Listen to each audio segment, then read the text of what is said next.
Depuis 1894, l'Université de Bordeaux abrite au sein de son musée d'ethnographie une collection de plus de 5000 objets extra-européens, d'Asie, d'Afrique, d'Océanie, d'Amérique ou de Sibérie. L'importance de ces témoins matériels réside dans le panorama de la vie quotidienne qu'ils illustrent. Hanoï, Brazzaville, Dakar ou Le Caire, quelques-unes des colonies où, dès la fin du XIXe siècle, exercent les navalais. Ces médecins, formés à l'école principale du service de santé naval de Bordeaux, sont aussi pour partie des collecteurs et donateurs importants de nos collections. Ces médecins militaires ont toujours gardé un lien privilégié avec le musée. Aujourd'hui, des collections privées, comme celle du docteur Marc Gaillard, font encore l'objet de donations au musée, permettant de compléter nos connaissances et ouvrant la voie vers de nouvelles études. Celle du docteur Gaillard poursuit la tradition de la collecte et du don, entreprise par les premiers navalais. Pendant plus d'un siècle, des personnalités de la faculté, qu'elles soient scientifiques, politiques ou administratives, des étudiants aussi, ont ajouté leur pierre à l'édifice pour un enseignement d'excellence et une ouverture de l'esprit par la voie du sensible.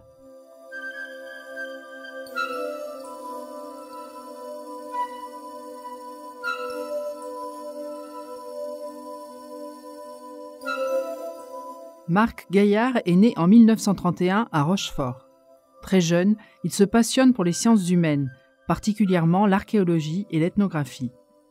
Étudiant en médecine à l'Université de Bordeaux, il intègre ensuite le service de santé navale et part exercer outre-mer. C'est au cours de ses différentes affectations, en Afrique de l'Ouest, en Océanie, puis par des voyages personnels, notamment en Amérique du Sud, qu'il recueille un grand nombre d'objets. Dans la tradition des navalais avant lui, il offre aujourd'hui, au musée d'ethnographie de l'Université de Bordeaux, une collection dense et documentée qui vient parfaitement compléter notre fond historique. Donc on comprend bien que vous avez beaucoup d'objets. Quelle relation entretenez-vous avec ces objets ? Eh bien, d'abord une relation sentimentale, puisque c'est des objets que j'ai sur un peu mes enfants, puisque je les ai récoltés dans le sens large du mot. Je les regarde de temps en temps, bon, bientôt je ne les verrai plus, sauf à travers une vitrine peut-être. Et pour moi, ce sont des témoins. Ce sont presque des instantanés de vie. Hein. Un objet, c'est pas quelque chose qu'on met dans une vitrine et qu'on regarde de temps en temps. Hein. L'objet, il est vivant, ou tout au moins il a été vivant, et il représente beaucoup. Hein. Et pour moi, ces objets aussi, c'est un sauvetage. Je vous ai dit que j'en ai trouvé dans des villages abandonnés. Ces objets livrés à eux-mêmes, ils auraient disparu, mangés par les termites, pourris, rouillés, etc. Donc, ces objets que j'ai pu récolter, je les considère comme des rescapés. Hein. Et le fait de les mettre dans un musée, on dit que souvent que les musées sont des miroirs, des mouroirs du moins, et ce n'est pas du tout mon avis, parce que pour les objets, le musée est quelquefois l'occasion d'une deuxième vie. Pourquoi faire un don au musée d'ethnographie de Bordeaux ?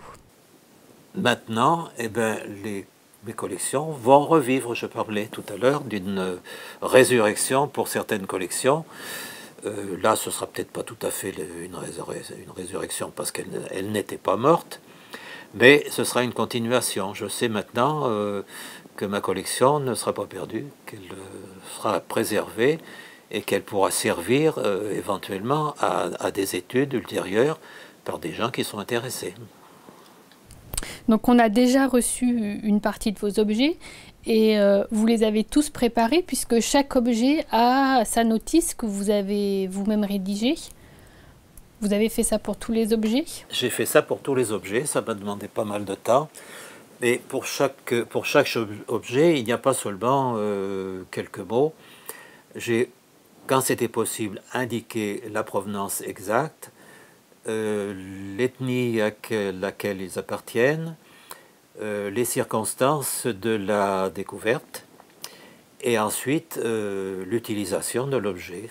Par exemple, un objet qu'on achète chez un brocanteur ou même un antiquaire, s'il n'y a pas un maximum de renseignements qui le concernent, c'est un objet mort.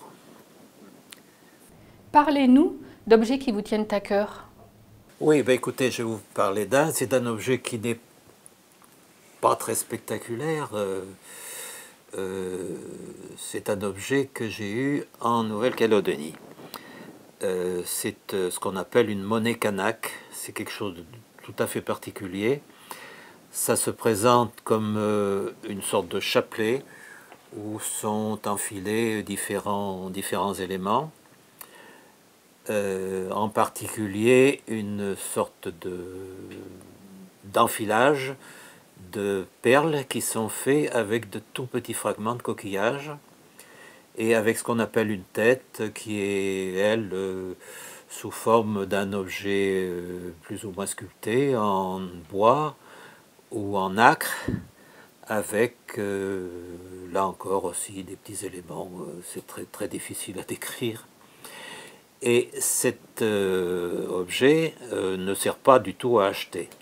C'est en quelque sorte, quelqu'un l'a décrit comme étant un sceau. C'est l'objet qui est donné ou échangé lors de cérémonies importantes, hein, qui peuvent être une cérémonie mortuaire, ça peut être la conclusion d'une alliance, ça peut être au moment d'un mariage, etc., etc. Et j'en possède un qui m'a été donné par un groupe de Kanaks, disons, le terme est très bien accepté maintenant, qui, au moment de mon départ de Nouvelle-Calédonie, ils ont fait une petite cérémonie avec un four polynésien, c'est-à-dire que toutes les victuailles ont été cuites dans un four enterré avec des pierres chaudes. Et pendant le repas, on m'a donné une monnaie soigneusement enveloppée. Bon, tout ça, je l'explique dans la fiche qui l'accompagne. Et cette monnaie rejoindra bientôt le musée. Mais pour le moment, pour des raisons sentimentales, je la garde encore un peu. Et cette monnaie avait été faite exprès pour moi. Donc, beaucoup de valeur, d'abord en tant qu'objet, parce que c'est un objet très symbolique, très représentatif de la civilisation kanak. Ensuite, ça demande extrêmement de temps pour le faire, parce que les perles sont minuscules, elles ont un trou minuscule, elles ne peuvent pas être enfilées avec une aiguille, il faut y aller directement avec le fil, et ça prend des heures et des heures pour être fabriqué. Beaucoup de valeur donc en elle-même et beaucoup de valeur sentimentale. Et comme je vous ai dit tout à l'heure, des fois je pouvais récupérer des objets de pas grande valeur en elle-même, mais qui avaient une valeur ethnographique. Récupérer un vieux couteau ou une cuillère ou une poterie, pour moi c'était aussi valable qu'une statue ou un masque du point de vue ethnographique. Et il y a un exemple que je cite souvent. Une fois j'étais dans un village, je m'étais arrêté, je ne sais pas pourquoi, et puis il y avait là le dépotoir, une espèce de dépotoir derrière une case. Et puis là j'ai récupéré une coquille de moule d'eau douce qui était usée sur le bord. Bon, en apparence, rien de bien intéressant. Eh bien, je l'ai récupéré. Et en fait, c'était très intéressant parce qu'il s'agissait d'un instrument qui avait servi à récurer le fond des marmites.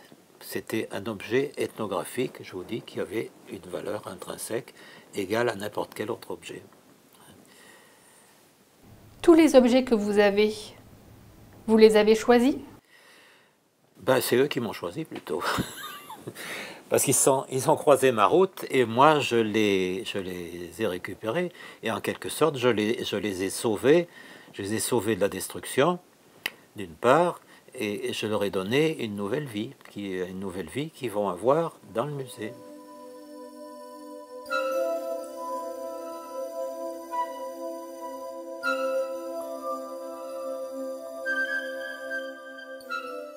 Une fois le don de M. Marc Gaillard accepté par le président de l'université, les objets, comme tous ceux qui entrent dans le musée, sont pris en charge avant d'intégrer les réserves.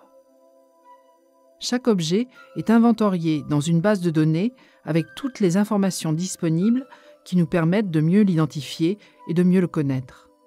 Les dimensions, matière, technique, provenance et description détaillées font partie des données recueillies. L'inventaire assure ainsi la conservation administrative des pièces et préserve leur identité grâce au numéro d'inventaire attribué à chaque objet. Tous ces objets sont dépoussiérés avec des aspirateurs à brosse douce, des pinceaux et des chiffons électrostatiques afin de supprimer une source importante de dégradation. La poussière, en effet, retient l'humidité et attire les micro-organismes ainsi que les insectes.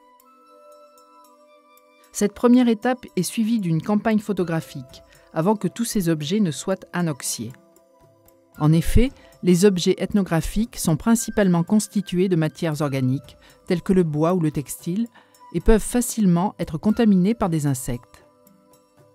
L'anoxie consiste à placer les objets dans des poches hermétiques dont on retire l'oxygène à l'aide d'absorbeurs. Après 21 jours, les insectes sont éradiqués et la collection saine peut être rangée en réserve. Les objets sont ensuite conditionnés à l'aide de matériaux répondant aux normes de la conservation préventive, notamment la neutralité et la pérennité de leurs composants. Ce conditionnement les protège des chocs, de la poussière, tout en facilitant les manipulations. Enfin, ils sont placés dans les réserves où ils sont localisés afin de les retrouver plus rapidement. Commencera alors un long travail d'étude et de documentation pour chaque œuvre. Si aujourd'hui les objets sortent de leurs réserves, c'est pour appeler à la contemplation et au plaisir des yeux. Mais c'est aussi pour rappeler l'histoire, celle d'hier, interroger les relations humaines tissées continuellement entre nous et les autres, faire partager des connaissances, qu'elles relèvent de l'universel ou du particulier. La collection de Marc Gaillard est l'illustration vivante de ce dynamisme. Le musée d'ethnographie, musée universitaire, reste quant à lui le dépositaire de cette mission de conservation et le médiateur entre la richesse de cet héritage et la société actuelle.